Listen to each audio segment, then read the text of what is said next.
And welcome back. We're picking where we left off last time at the bottom of round 143 in Shadow Empire, where we have decisions. One of which is probably how to respond to those marauders. We did get our Hex Recon requirement.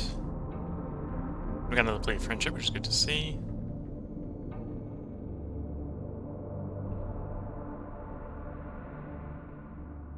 Okay, I want my government to go up as much as I'd like to get fist up. What else like government? Roger that. Full support, and the actual political power to make that more likely to succeed. We'll accept commerce here in exchange for some investment.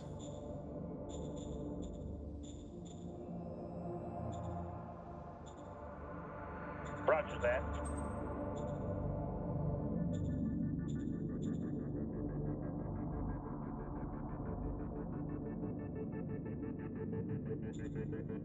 Wait, not likely to succeed, but we'll take a roll. Roger that. Roger that. Failure, but not a critical failure. If that succeeds, and that had a 7% chance of success, we'd be able to follow up later on with unification. Okay, so what sort of territory is these guys?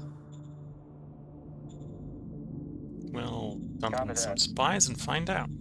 Suspect, because they're labeled a territory, I suspect they're probably one of the Xeno factions.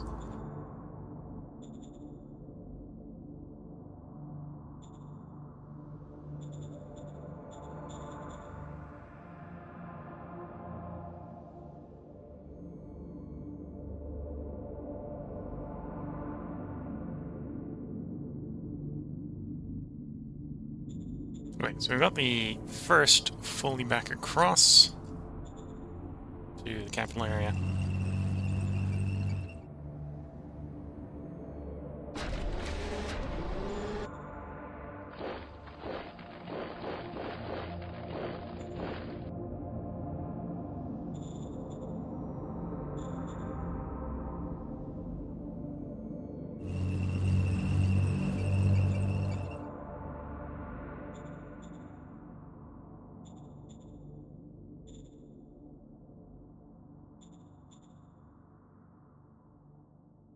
Construction-wise, I think all our construction is currently done. Yeah, we just finished the solar panel capital.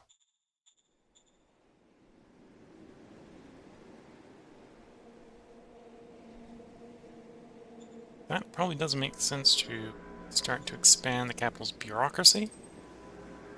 Get the high command of the bureaucratic offices expanded.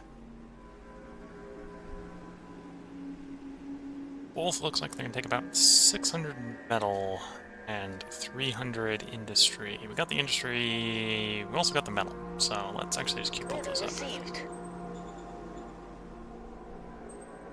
Order received.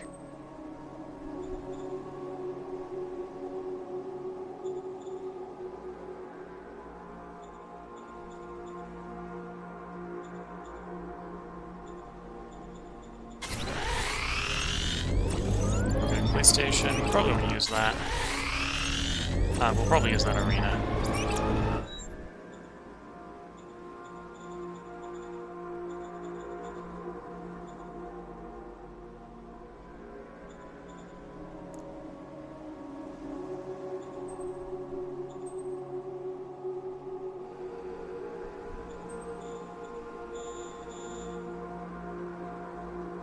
Food is decently expensive. I'll still spend 1,000 credits on though. Also the food stockpile. So at some point that's a reason to actually build up ports. Because ports do provide food on this planet.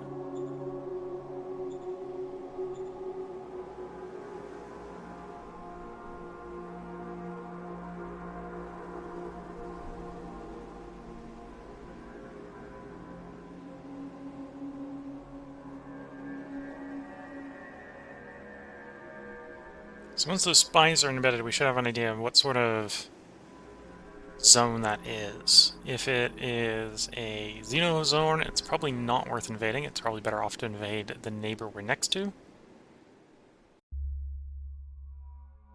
If it's something like hunters, it may be worth going for their population.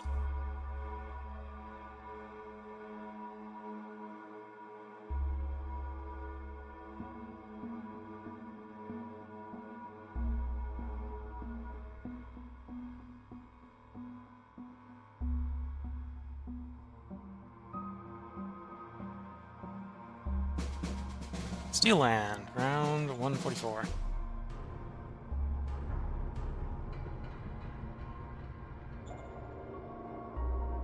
Spend a little bit of money on getting some militia morale.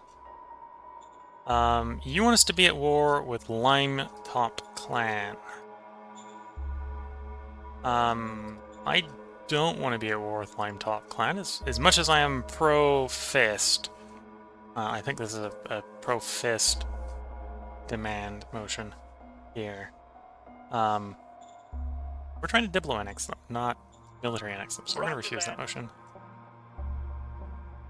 Oh, apparently it was also a autocracy alliance, so we lost a little autocracy, which is fine.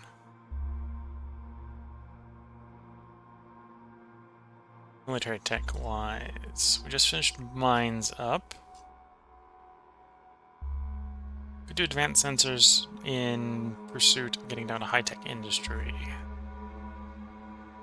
It's either or backfill.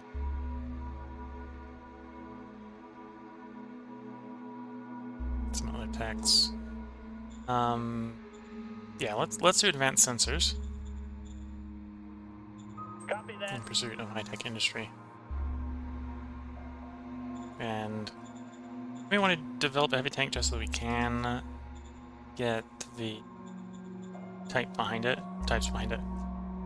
So tank destroyers and water tanks and stuff like that. Mainly the walkers, probably, now that we've got the stuff researched for that.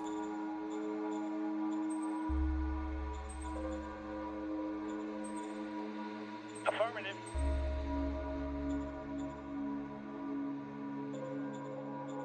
Now, on the Lime Top,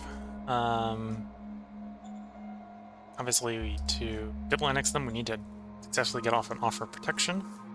Their difficulty is only 294, so we should be able to be within striking range with the Shadow Diplomat on the Foreign Affairs Counselor. Roger that. Of that roll. Yes, we got D100 and 202. So if we rolled 92 plus, all of those are successes, so it's about a 9% success. Roger that. We rolled, and we critical failed because we rolled a 4. Of all things, we rolled a 4.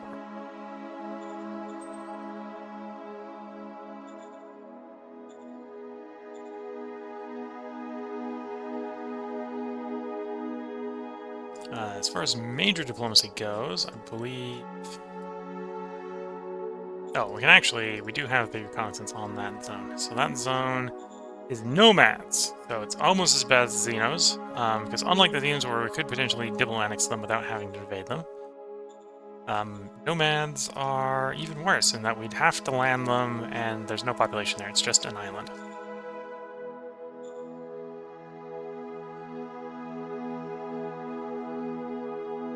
And as the Twitch chat is commenting, I might have to resort to fist after all, and that's we're not quite there yet, but maybe. Maybe. I think we're going to resort to fist on our neighbors instead, because they're in much better punching space. We're not having to run major military operations across a river, well, across the ocean.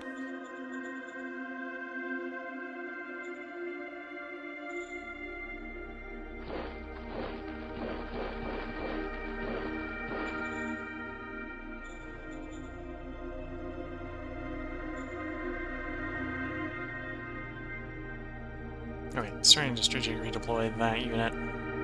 At this point, I think I am going to be moving against that major, because that island, the Sumerian Territory Island, yeah, we could probably get there by boat. it's probably not worth the effort. Whereas lining up a proper invasion force on the commune's borders is probably much more rewarding. Although that will be a lot of people.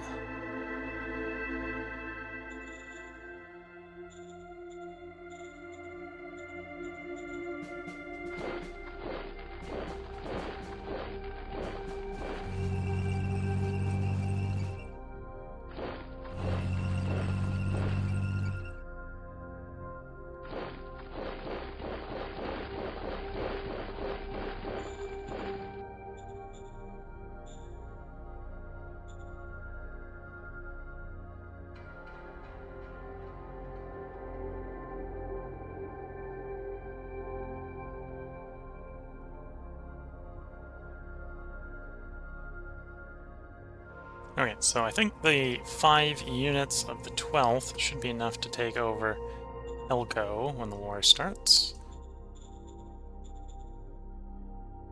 May want the tanks up north, or do we want... Actually, no. Gulia here is probably the prime next target after Elko.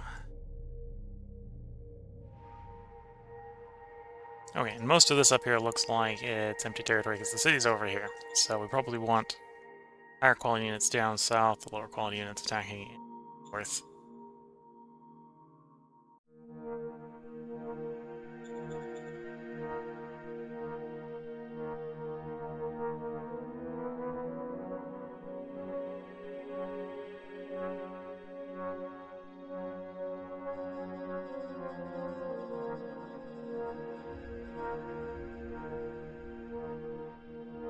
Okay, and then the next two brigades will wait for their units to finish transporting across Vidalia Bay, or the Aphrodite Deep 3.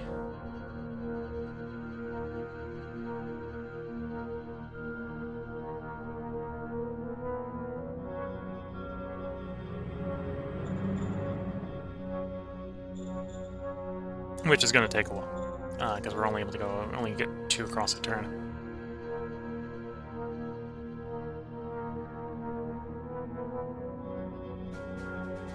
Okay, we got 8 turns before the northern transport contract expires.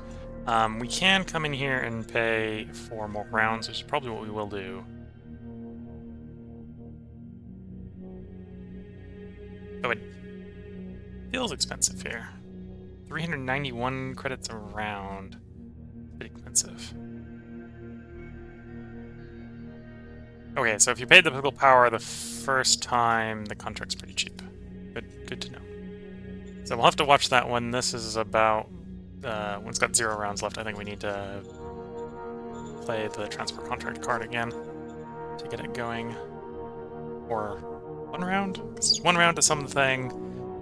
Something like that, yeah. We'll work on that timing.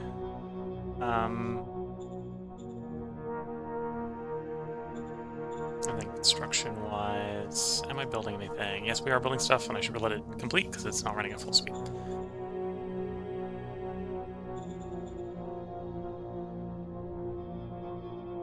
So looking at chat, do I still only have 1 SHQ?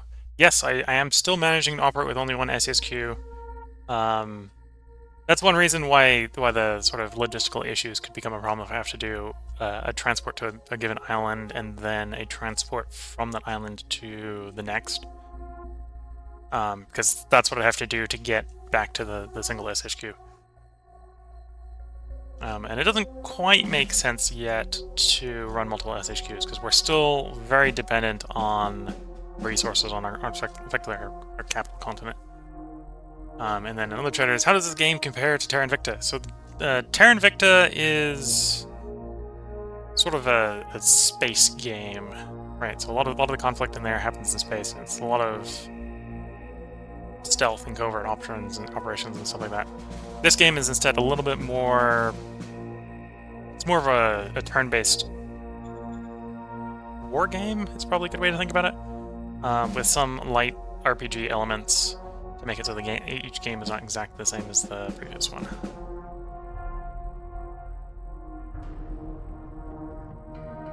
And then it's also sci-fi. So in Shadow Empire, you're effectively like a bunker civilization after the collapse of the Galactic Republic, which was undermined by the titular Shadow Empire, which the Galactic Republic, I believe, was brought about due... it came about due to them effectively carrying out a coup on the former Galactic Empire.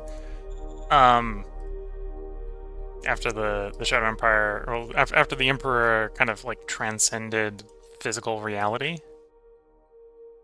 And granted, he wasn't particularly happy that his empire got couped, so he sort of undermined the resulting Galactic Republic. That's basically the little bit of story flavor as to why you're on these planets that have technologically regressed, often due to some variation on intergalactic trade collapsing and or atomic strike exchanges and stuff like that going on.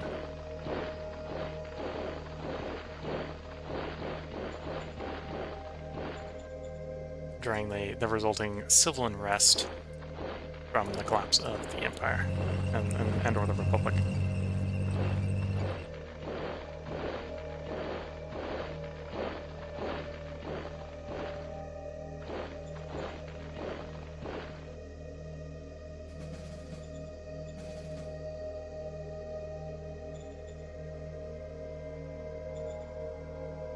Order received. Yes, sir. Affirmative. Copy that.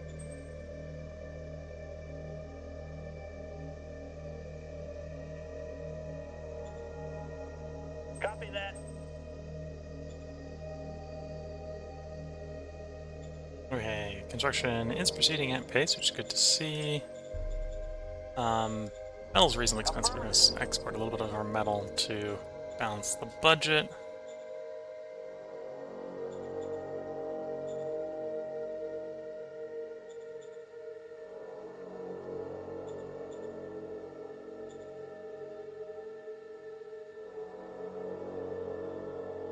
And as you can see here, victory here is determined basically if you have a majority of the population in planet, that's how you win.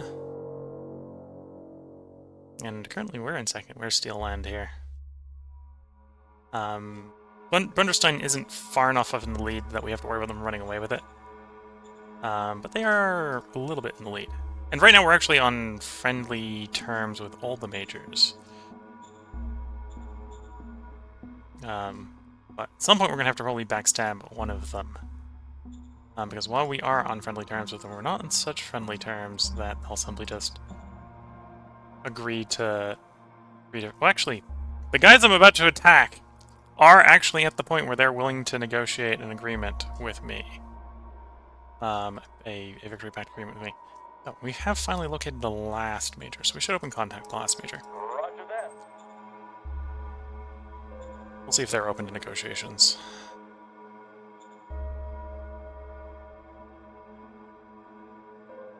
And all protection. And they're backed up to 304, so we'll need another plea of friendship to get back into rolling range with them.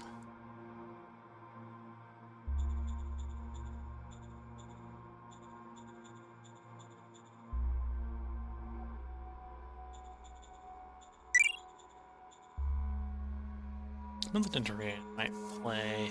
What's our entertainment scores looking like?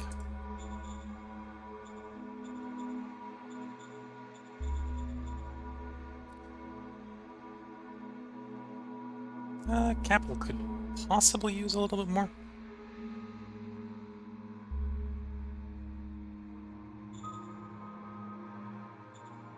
Actually, surprised the civilization score in the capital is as low as it is.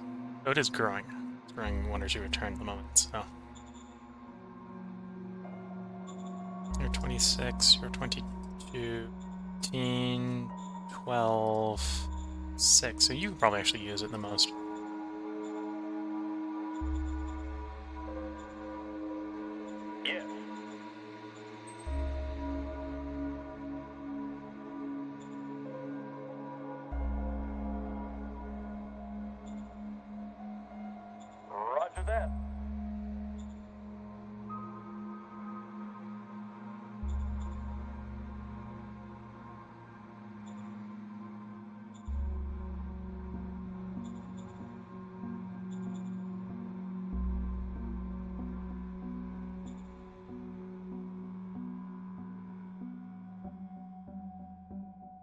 Okay, so looks like there's an island out there based on the sea zones. Let's try.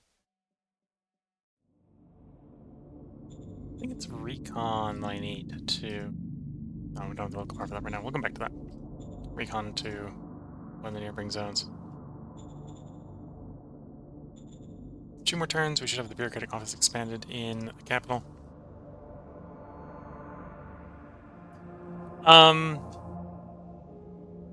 That's a good question. Usually I'll sign victory packs if I can actually get a win that way. But then what I'll do is right before I sign it, I'll actually save the game, get the victory pack, get the win, and then see if I can win without the victory pact. So the answer might be yes, as in we'll do both. We'll both invade and victory pact them, if that is the solution to victory. Right now I don't think it's enough to win, because they're not... We'd win if we signed a victory pact with the score leader. So because we're second on the podium, right? So if we and the first on the podium were to sign a victory pact, we'd both win right now. Don't think our neighbor is big enough for him alone to make it a victory. We can check. That would be under review. So, our neighbor, which is Belzer's commune here, is number 4. So he's only worth about 12 victory score. We'll say he's 12. And we're 22.7. So 12 plus 23 is 45. 45 is not over 50, so that's not a win there. So I'm not at the point where I want to sign that victory pact, because it may literally be I sign the victory pact, some number turns down the line, he breaks the victory pact, and we're back where we are, and we just wasted a lot of willpower. If I could sign it with Brunderstein, and when we'd basically be able to see the victory pact or the victory screen, I would do that. But they're not open to it right now. They do not have a faction in power that supports that action. And even here, this isn't, well, because it's a diplomacy roll, I could get, I think, another 40 on there, so only a 30% chance of failure. So it's a pretty high probability of success. And another commune, Tolslin commune. They're theocratic, okay. So, not republic like the other one. Need to do more diplomacy with them, of course, before they'll agree to it.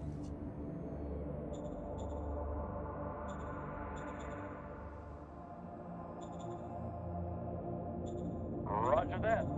Critically successful in setting up our embassy, which is good to see. Roger that. Affirmative. Order received.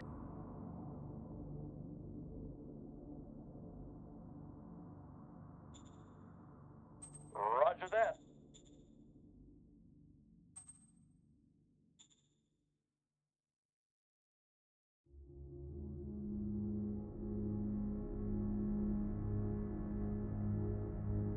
I haven't clicked the wrong one with the aliens. No, I think so.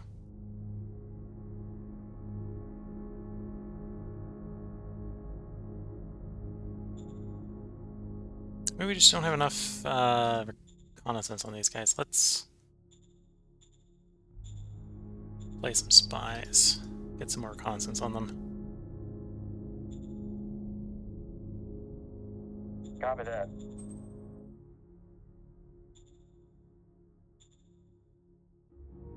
And we do have enough for that recon contract, so we'll play the recon contract. Affirmative.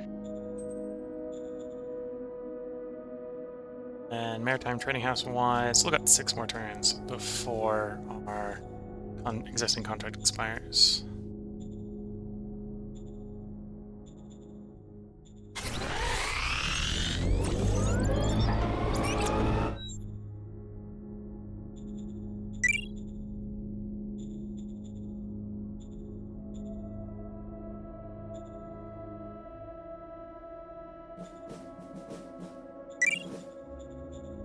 Oh, and I should grab the GR email.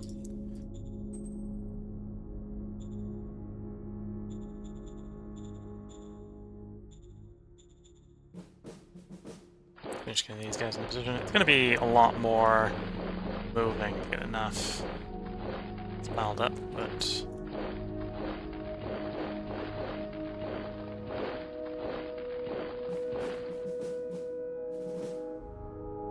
yeah, 45 is reasonably close. It's going to be a little bit more than an island, because it's...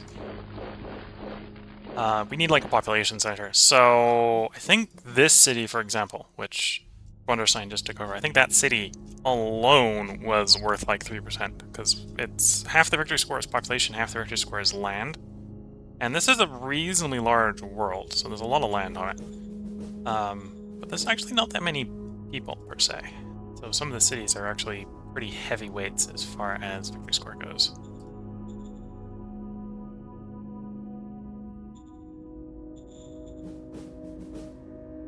HQ across. Infantry, and that's the last of the movement we do across the bridging operation. I may have forgotten that a turn or two, because I don't think we'd be. I think we'd be a little bit farther along if we're doing this a little bit better.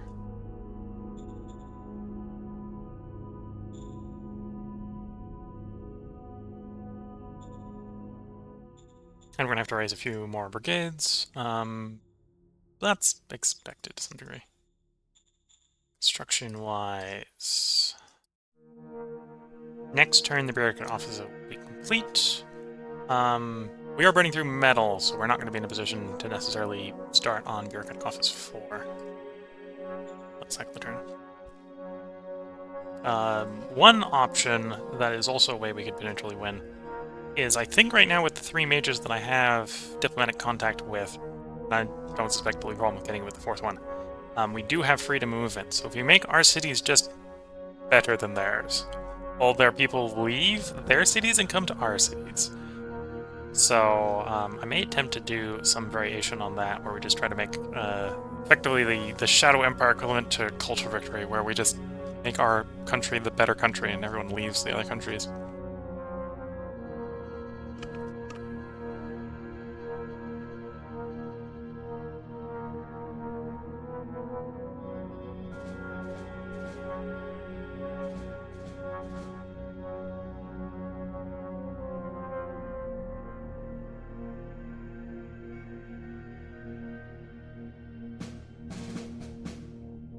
Still around round 147, we have 2 decisions. Got ourselves another plea of friendship, which is not bad. Recon contract, which is when I triggered last turn. We're going to play 4 rounds of recon. So Selena Commune have information. Probably want to give it to the Humanist Army. The Humanist Army is probably the one that's going to like us the most. Roger that.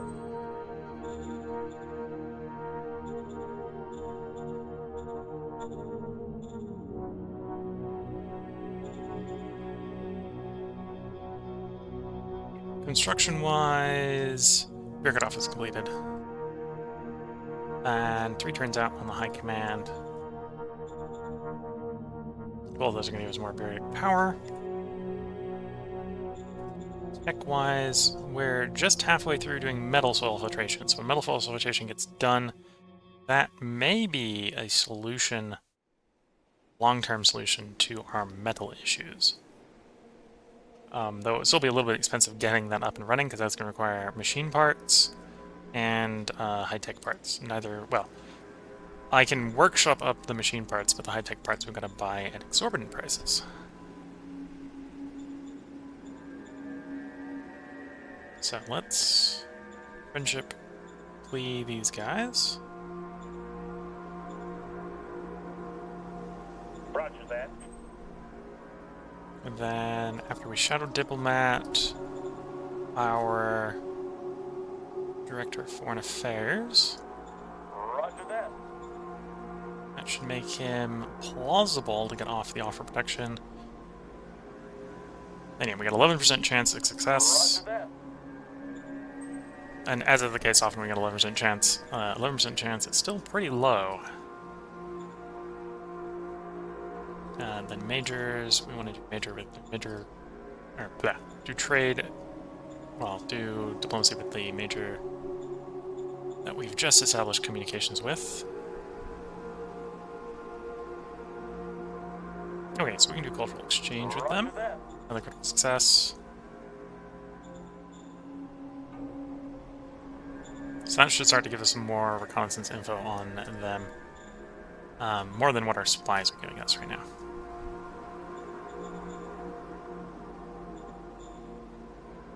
And then back to trying to continue our strategic redeployments.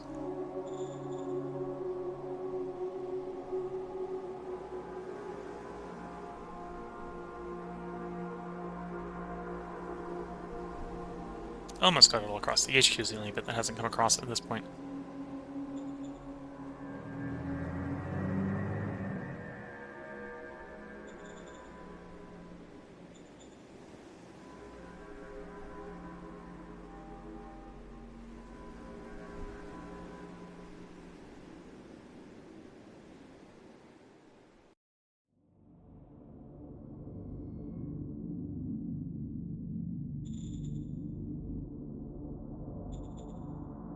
Another thing I may need to, well, may want to do before we go into pretty heavy fighting is we're going to probably want to redesign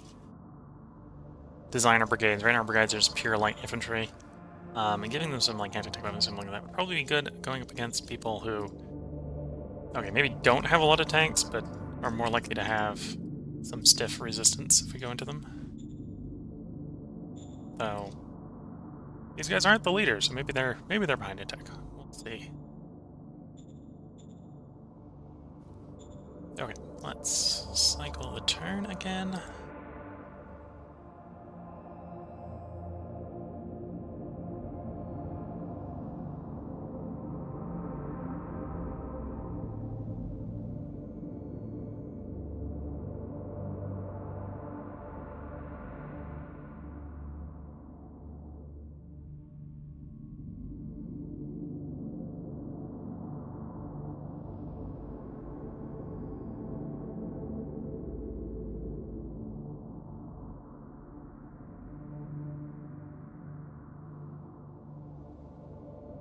And to be fair, once we solve the metal issue, we can definitely do a lot more to improve the desirability of our cities, to get people to migrate to our cities. Main bottleneck with everything we're doing construction related is metal. It may seem like it's construction points, but it's metal, because we can make more construction points if we had the metal to build heavy industry to make more construction points. Steel land around 148. We have 6 decisions, one of which is what we're going to do with those roaming thieves and the abductors. Okay, so we know what 2/3 of our decisions are before we even get to look at them. New org. So I think it is time to grab a new org. I'm going to hold off on applied science. I think it is time to grab the staff Roger council. that. Copy that. Roger that. Yes, Yes, I sir. want you to mitigate that bad event, and mitigate that bad Roger event. that. And we'll pay off the general, the militia Order general. received.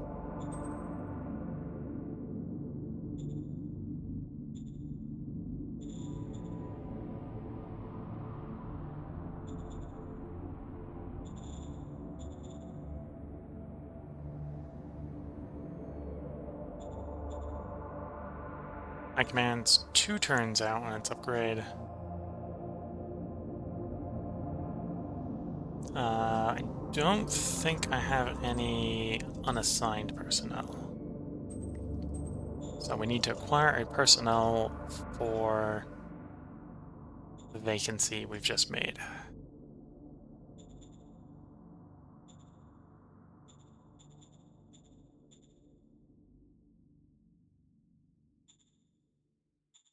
Okay, so I think the junior with our political power that we have right now is going to be the best. We may try to roll a talent at the beginning of next turn. Roger that.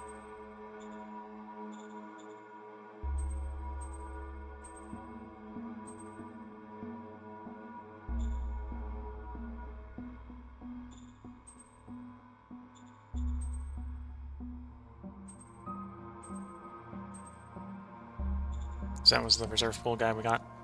He's actually pretty good. He's got a Camp 4, 47 Charisma. Not a bad roll. Not a bad roll. Yeah. Good. Granted, he's going to be doing high command mostly, right? So maybe not the best as a high commander, but he'll do what he needs to do pretty well. So I probably actually won't need to roll another one.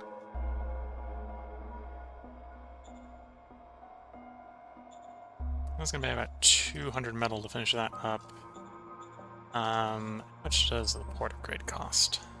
About 1,000. Oh no, 1,500. Okay, we don't have the metal for a port upgrade yet. It's not that port upgrade.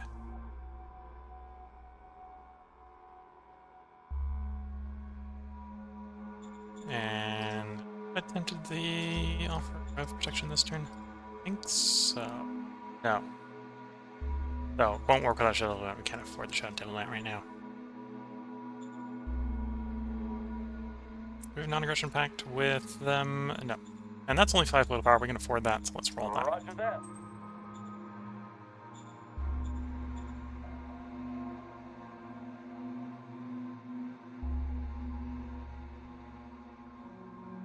Okay, looking at the time, it's probably about time I go ahead and put a part break in for YouTube.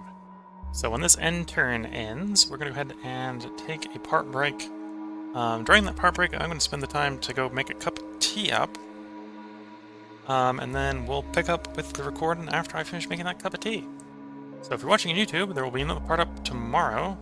If you're watching on YouTube and you don't mind waiting around for the duration that it takes to make a cup of tea, I'll be back to playing again as soon as that cup of tea is made. This end turn, because for practical purposes we're basically at peace with everyone we border, should be a fairly boring end turn. But we are getting a decent amount of recon from cultural exchanges, so maybe we might see some the majors doing stuff. And apparently not, because the turn just about ended. So with that, wish you all the best of luck and a good time. Until the next part, bye for now.